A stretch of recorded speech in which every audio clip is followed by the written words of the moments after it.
पढ़ने गए तो स्कूल से बाहर बिठा दिया। उनके शिक्षक ने उनसे जाति पूछ करके भेदभाव किया। बाल मन के बाबा साहब घर लौटे, मां से पूछा कि ये क्यों हमें पढ़ने का अधिकार नहीं। मां ने कहा क्योंकि हम उनके नीची जाति में आते हैं। बच्चे ने पूछा कि ये कहां लिखा, कैसे पता कि हम किस जाति में आते हैं। मां ने कहा किसी किताब में लिखा है कि हम सब छोटी जाति, नीची जाति से आते हैं। और बच्चे ने कहा कि मां किताब में तो गलत भी लिखा हो सकता है, मुझे मौका मिलेगा तो मैं उस किताब को बदल दूंगा और ऐसी किताब लिखूंगा जिसमें इंसान इंसान बराबर होंगे, कोई छोटा या बड़ा नहीं होगा। और उस किताब का नाम है भारत का संविधान। इसलिए हम अपने पुरखे को याद करते हैं, इसलिए हम उन्हें याद करते हैं कि जिसे पढ़ने से बाहर बिठाया उसने 32 डिग्रियां हासिल कर ली, विदेश में पढ़ाई की, 4-4 पीएचडी की डिग्री। अभी हमारे संबोधन में, हमारे परिचय में आदरणीय जो बोल रहे थे कि मेरे नाम के आगे डॉक्टर पहले लगा हुआ है, तो जब मेरे नाम के पहले डॉक्टर लगा सर, तो गांव में गया तो लोग अपना सर दर्द का इलाज की दवा पूछने लगे थे। तो हमने कहा देखो भाई, इस शारीरिक बीमारी के इलाज की दवा का डॉक्टर तो दूसरा है, हम तो समाज की बीमारी की इलाज की दवा करने के लिए काम कर रहे हैं। इसलिए हम डॉक्टर इन फिलॉसफी हैं, हम समाज के बीमारी को ठीक करने की कोशिश करते हैं। इसलिए हमारा प्रोफेशन भी शिक्षक का है। इसलिए मैं कोट करना चाहता हूं, हमारे पुरखे को पढ़ने का मौका नहीं दिया, फिर भी उसने कलम नहीं छोड़ी। 32 डिग्रियां, 4-4 पीएचडी की डिग्री, और एक भी डिग्री फेक डिग्री नहीं थी। इशारे में समझ जाइए, सारी डिग्री ओरिजिनल थी। ये नहीं था कि कोई डिग्री मांगी तो ओरिजिनल डिग्रियां। हुनर और काबिलियत ऐसी कि उन्होंने अपने हुनर और काबिलियत से, जब भारत का संविधान बनने की प्रक्रिया शुरू हुई और चुना जा रहा था, तो बहुत सारे लोग ये बात समझते हैं कि एहसान कर दिया किसी ने बाबा साहब डॉक्टर भीमराव अंबेडकर को संविधान की प्रारूप समिति का अध्यक्ष बनाकर। मगर हकीकत यह है कि उस वक्त पूरे मुल्क में उनसे ज्यादा काबिल और हुनरमंद दूसरा कोई था ही नहीं जो संविधान सभा की प्रारूप समिति का अध्यक्ष बनाया जा सके। उतने पढ़े लिखे, उतने हुनरमंद थे। मैं गया हूं उस जगह, गुजरात के सयाजी बाग बड़ोदरा में, पुराने लोग जानते होंगे। बाबा साहब लौट कर आए तो नौकरी करने गए, और नौकरी भी ऑफिसर रैंक के थे, पढ़कर आए थे। अपनी काबिलियत से वो नौकरी जिसका वादा था वो करने गए, चपरासी फाइल फेंक कर दिया करता था, पीने का पानी अलग, और अपमान इतना, जलालत इतनी, रहने का घर नहीं दिया जाति देखकर। और जब इतना सब कुछ हुआ, एक जब बहुत ज्यादा ये अत्याचार बढ़ा, बाबा साहब टूट गए, वापस लौटने के लिए ट्रेन पकड़ने आए, तो वो आज भी वो जगह है संकल्प भूमि, जहां बैठकर वो रोए थे। मैं गया हूं उस जगह पर। बाबा साहब अंबेडकर का इतना अपमान, अगर वो देश छोड़कर भागने वाले होते तो इतनी डिग्रियां थी, विदेश में किसी भी देश में जाते, क्लास 1 की नौकरी होती, कोई जाति पूछकर भेदभाव नहीं करता, शान से जिंदगी जीते कि ये मुल्क रहने लायक नहीं है।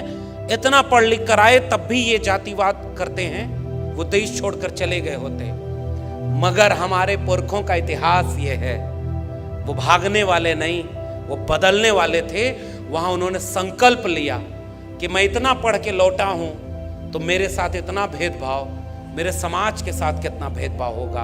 वहीं संकल्प लिया कि अब इस मुल्क में रहकर, इस मुल्क की बेहतरी के लिए तब तक चैन से नहीं बैठूंगा जब तक अपने समाज को इस अपमान से मुक्त करने का बीड़ा न उठा लूं। इसलिए उस जगह को संकल्प भूमि के रूप में याद किया जाता है, और उस संकल्प को मैं याद करना चाहता हूं। और उस संकल्प की परिणति थी जो संविधान तक की यात्रा पहुंची। आजाद हुआ भारत तो इस देश में, इसकी आवाज थोड़ी ठीक करा दीजिए, अचानक बढ़ गई।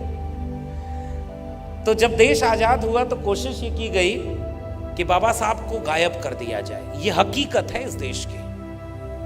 बाबा साहब का पूरा लिखा हुआ कब प्रकाशित हुआ? 1980 के आसपास। जिसका आजादी में पूरा योगदान भी न हो, जिसके दिल में धर्म ज्यादा बड़ा अहमियत रखता हो, जिन लोगों ने इस देश में यह लिखा है, महाराष्ट्र के लोगों आपकी भाषा में, आप ही के बीच के लोग थे, जिन लोगों ने यह लिखा कि ये कुंभी किसान तेली कुम्हार संसद में बैठकर क्या करेंगे, उन लोगों को तो इस देश में पढ़ाया गया कि वो आजादी की लड़ाई के दीवाने थे, वो राष्ट्रभक्त थे। जिनके दिल में धर्म ज्यादा बड़ा था वो भी देशभक्त पढ़ाए गए, और जिन्होंने इस मुल्क की कुर्बानी के लिए क्या क्या नहीं सहा, उनकी किताबें नहीं छपी गई। बाबा साहब को भारत रत्न कब मिला? 1990 में आकर मिला। संयुक्त मोर्चा की सरकार, विश्वनाथ प्रताप सिंह की सरकार, मानवर कांशीराम का आंदोलन और उस सब की प्रेरित में बाबा साहब को भारत रत्न देने में इस देश की आजादी के 40 साल गुजर गए, मगर उन्हें पता ही नहीं था। आपके भारत रत्न के मोहताज नहीं थे डॉक्टर अंबेडकर। वो अपने हुनर और अपनी काबिलियत से भारत रत्न ही नहीं, विश्व रत्न बन चुके थे। बस वक्त था लोगों को पहचानने का। तो इस तरह का इतिहास इस देश का है, और हम जानते हैं। हमारे हाथ में कलम और किताब आई तो हमने पढ़ा है अपना इतिहास। क्यों डॉक्टर अंबेडकर का पूरा प्रकाशन 40 साल लग गए प्रकाशित होने में? उनके 14 अप्रैल को राष्ट्रीय अवकाश घोषित कब हुआ? 1990 में। उनको भारत रत्न कब मिला? 1990 में। और लंबे समय तक जब अंबेडकर को मिटा नहीं पाए तो कोशिश में लग गए कि उन्हें केवल दलितों का नेता बता दिया जाए, गोया डॉक्टर अंबेडकर का ओबीसी की मुक्ति में कोई योगदान ना हो। तब हम जैसे लोगों ने पढ़ा और हमारे लोगों ने देश और दुनिया को यह बात समझाई, देश के ओबीसी को यह बात समझाई कि अनुच्छेद 15(4), अनुच्छेद 16(4), अनुच्छेद 340 जिसमें ओबीसी को हक मिला, वो बाबा साहब ने जोड़ा। और उससे महत्वपूर्ण बात, जब मंत्रिमंडल से इस्तीफा दिया तो हिंदू कोड बिल के बाद सबसे महत्वपूर्ण वजह यह बताई कि ओबीसी के हित के लिए जो कमीशन गठित करना है वो नहीं बनाया जा रहा है, जिससे ओबीसी का कल्याण नहीं हो रहा है। इससे नाराज होकर डॉक्टर अंबेडकर ने मंत्रिमंडल से इस्तीफा दे दिया। फिर भी इस देश में यह नहीं बताया गया कि ओबीसी के लिए डॉक्टर अंबेडकर ने क्या किया। दलितों के नेता थे, महिलाओं के लिए ग्रेच्युटी, पे grade, child care leave, maternity leave, trade union के लिए काम करने वाले वेतन भत्ता, पे ग्रेड, ग्रेच्युटी की बात करने वाले डॉक्टर अंबेडकर को कोई कॉमरेड डॉक्टर अंबेडकर की तरह नहीं पढ़ाया। 5 अखबार निकालते थे बाबा साहब, और पत्रकारिता में डॉक्टर अंबेडकर पत्रकार के रूप में नहीं पढ़ाए गए। फेमिनिस्ट मूवमेंट में महिलाओं के आंदोलन के रूप में डॉक्टर अंबेडकर नहीं पढ़ाए गए। तो ये सारी यात्रा ये थी कि उनको बांट दिया जाए, कमजोर कर दिया जाए। मगर एक बात बाबा साहब भी जानते थे, इसलिए यूं ही नहीं लिख दिया था कि शिक्षा वो शेरनी का दूध है, उसे जो पिएगा वो दहाड़ेगा। बाबा साहब के लोग पढ़ने लगे, और आज देखिए देश नहीं दुनिया में जन आंदोलन और न्याय की हर लड़ाई में अगर कोई सबसे बड़ा आइकॉन है तो बाबा साहब डॉक्टर भीमराव अंबेडकर हैं। ये इस देश का और उनका हुनर था, और इसलिए हम बाबा साहब को याद करते हुए संविधान को याद करना चाहते हैं। और इसलिए हम ये बात कहना चाह रहे हैं कि इस संविधान में हिंदू, मुस्लिम, सिख, ईसाई सबको समान लिखा है। हिंदू, मुस्लिम, सिख, ईसाई सबको समान लिखा है। मिटाकर जाति पाति भेदभाव बाबा साहब ने संविधान लिखा है। सब मिटाकर, फर्क मिटाकर, गैर बराबरी मिटाकर। और एक बात और नागपुर से पूरे देश को सुनना और समझना चाहिए। हमारा अगर कोई 100 रुपया चुरा ले, हमारे पिता का अगर अपमान कर दे, हमें कोई गाली दे दे, तो हम इस बात के इंतजार में रहते हैं कि इसने हमारा अपमान किया है, मौका मिलेगा तो इसका बदला लेंगे। और बाबा साहब की कलम को मौका मिला था कि हजारों साल से जिनके पुरखों का अपमान किया गया, इंसान ही नहीं समझा गया, बाबा साहब के पास कलम में वो मौका था कि तुमने 2000 साल तक हमको अछूत बनाया, अब कम से कम 200 साल तक तुम्हें हम अछूत बनाएंगे, क्योंकि हमारे हाथ में कलम है। मगर बाबा साहब डॉक्टर अंबेडकर, उन्होंने अपने पुरखों के होने वाले अपमान का बदला नहीं लिया। फर्क देखिए उनमें और हम में। उनके पुरखे को मौका मिला तो उन्होंने मनुस्मृति लिखी, और हमारे पुरखे को मौका मिला तो उसने भारत का संविधान लिखा, जिसमें सब बराबर हैं, कोई किसी का बदला नहीं ले रहा। और यह बहुत महत्वपूर्ण बात है, इस देश को बतानी चाहिए कि बदला लेने की एक लाइन भी भारत के संविधान में नहीं लिखी है। और ये जो प्रस्तावना है, इस प्रस्तावना में भी केंद्र में है तो न्याय का मूल्य है, समता का मूल्य है। और बाबा साहब इसलिए बाबा साहब बन पाए क्योंकि उन्होंने अपने जीवन में 3 गुरु बनाए थे। पहले गुरु तथागत बुद्ध, दूसरे गुरु महात्मा कबीर, और तीसरे गुरु महात्मा ज्योतिराव गोविंदराव फूले। और मैं आज कभी खड़ा होता हूं आज के वक्त में, तो मुझे लगता है कई बार सबको याद करने की बजाय अगर हम अंबेडकर को अपना गुरु बना लें तो हम अपने आप उस पूरी विरासत से जुड़ जाएंगे जिससे डॉक्टर अंबेडकर जुड़े हुए थे। इसलिए हमारा भी कोई राजनीतिक सामाजिक गुरु है तो बाबा साहब डॉक्टर भीमराव अंबेडकर जैसे हैं। तथागत बुद्ध को से मिले नहीं थे डॉक्टर अंबेडकर। महात्मा कबीर 2000 साल पहले तथागत बुद्ध, लगभग 700-800 साल पहले कबीर हुए। मुँह को कहां ढूंढे रे बंदे, मैं तो तेरे पास में। ना मैं मंदिर, ना मैं मस्जिद, ना काबे कैलाश में, ना मैं जप में, ना मैं तप में, ना मैं व्रत उपवास में। खोजी हुए तो तुरते मिले हो पल भर की तलाश में। कहें कबीर सुनो भाई साधो, मैं तो हूं विश्वास में। उस पुरखे को मिले नहीं थे बाबा साहब, लेकिन उन्हें अपना गुरु बनाया था। और इवन महात्मा फूले से भी नहीं मिल पाए बाबा साहब डॉक्टर अंबेडकर। 1891 और उसके पहले तारीख आ गई 1888। लेकिन मुझे याद है कि इन तीनों गुरुओं से बिना मिले उन्हें अपना राजनीतिक और सामाजिक गुरु मानते थे बाबा साहब। हम अपना सामाजिक और राजनीतिक गुरु बाबा साहब को मानते हैं। इसलिए इस बात को हम कहना चाहते हैं। और आप यहां से देखिए कि संविधान निर्माण की प्रस्तावना में एक बेहद दिलचस्प काम हुआ। उस दिलचस्प काम को मैं यहां से याद करना चाहता हूं, क्योंकि बहुत सम्मानित मंच है, बहुत वैचारिक मंच है।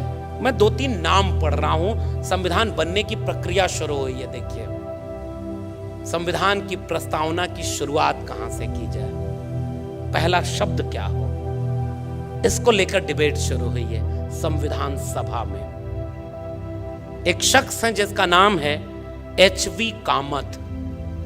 इन्होंने सुझाव दिया कि भारत के संविधान की शुरुआत, यानी प्रस्तावना की शुरुआत ईश्वर के नाम पर हम भारत के लोग से होनी चाहिए। यानी सबसे पहला नाम होना चाहिए ईश्वर।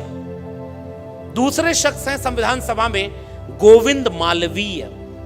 गोविंद मालवीय ने एक संशोधन पेश किया और उस संशोधन प्रस्ताव में लिखा कि परमेश्वर सर्वोच्च प्राणी और ब्रह्मांड के भगवान की दया से भारत का संविधान शुरू होना चाहिए। अगले शख्स का नाम है कोई समथिंग सक्सेना।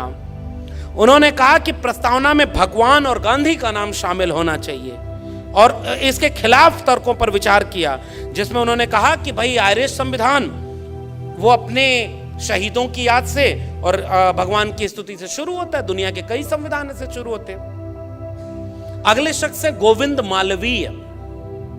उनका दृष्टिकोण था कि मैं एक विभाजन चाहता हूं, क्योंकि मुझे लगता है कि हम इस देश और इसके लोगों के साथ अन्याय कर रहे हैं और मैं जानना चाहता हूं कि इस विषय पर कौन क्या सोचता है।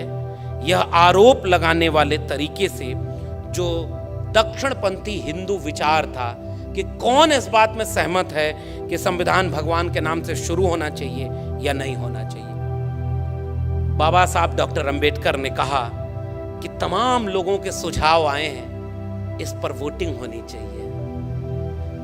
कुछ लोगों ने कहा कि नहीं, भगवान के नाम पर वोटिंग कैसे होगी, तो हाथ उठवाए गए। और यहां से इस देश के नागरिकों को एक बात समझनी होगी, उस हाथ उठवाने में कि भारत का संविधान किसी भगवान के नाम से शुरू हो, 41 यानी 41 लोग इसके समर्थन में थे, 68 लोग इसके खिलाफ वोट देते हैं। और उसके बाद बाबा साहब की चतुराई से ये देश का संविधान किसी भी और नाम के संबोधन से नहीं शुरू हुआ।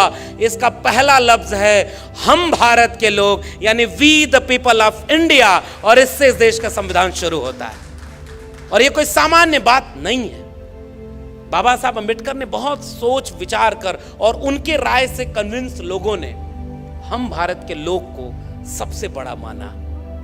और इसलिए मेरी नजर में ये जो हम भारत के लोग हैं, यही भारत है, यही देश है।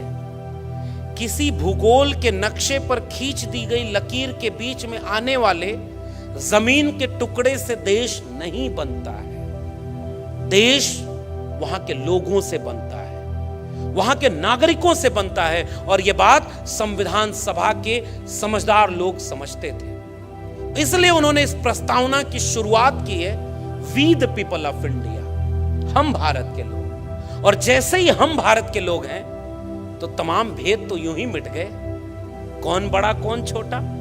क्योंकि यह देश तो ऐसा देश रहा है, कुछ लोगों ने इस बात का भी ध्यान नहीं रखा कि भाई तुम लिख कर जा रहे हो अपने धर्म ग्रंथ में, तो एक दिन ऐसा आएगा लोग पढ़ेंगे और कहीं हंसने न लगे कि दुनिया में इंसान एक तरफ पैदा हुआ और तुमने अपने को श्रेष्ठ दिखाने के लिए कहा कि हम मुख से पैदा हुए हैं। ये बात सुन करके आज कोई हंसेगा ही। इस देश के प्रधानमंत्री जब विदेश में जाते हैं तो दोनों बाहें फैलाकर कहते हैं कि मैं युद्ध के देश से नहीं, बुद्ध के देश से आया हूं। और जब भारत लौटते हैं तो बुद्ध के खिलाफ युद्ध छेड़े हुए हैं। इस बात को नागपुर से ज्यादा कौन बेहतर समझ सकता है। समझदार को इशारा काफी। तो वो युद्ध जो बुद्ध को याद कर रहे, कहां और देश बदल रहा है, समय बदल रहा है। देखिए, सर्वोच्च न्यायालय में बाबा साहब की मूर्ति लगाने में भी आजादी का अमृत काल आ गया। 75 साल लग गए कि बाबा साहब की मूर्ति वहां पर लगाई जाए, लेकिन वो एक ऐतिहासिक दिन था। आज उस देश में न्याय की सबसे बड़ी संस्था, जिसमें मनु को सबसे बड़ा न्यायाधीश माना था लोगों ने, उसके सीने पर चढ़कर एक बैरिस्टर बाबा साहब अंबेडकर की तस्वीर सर्वोच्च न्यायालय के सामने खड़ी है, जो रात के अंधेरे में भी डराएगी अगर किसी ने अन्याय की कोशिश की भी तो। इसलिए इन तस्वीरों और इन मूर्तियों की अहमियत होती है। हमारा खौफ उनसे पूछो जो हमारे पुरखों की मूर्तियों से भी डर जाते हैं। आज तक इस दुनिया में सबसे ज्यादा मूर्ति बनी तो तथागत बुद्ध की, और सबसे ज्यादा मूर्ति तोड़ी गई तो बाबा साहब अंबेडकर की। ये इस देश की सच्चाई है। और इसलिए हम we the people of India पर बात करने आए। उन्होंने क्या कुछ नहीं सहा था, फिर भी आप देखिए कि सबकी मुक्ति और आजादी की लड़ाई की, आजादी के लिए इस संविधान में सब कुछ लिख दिया।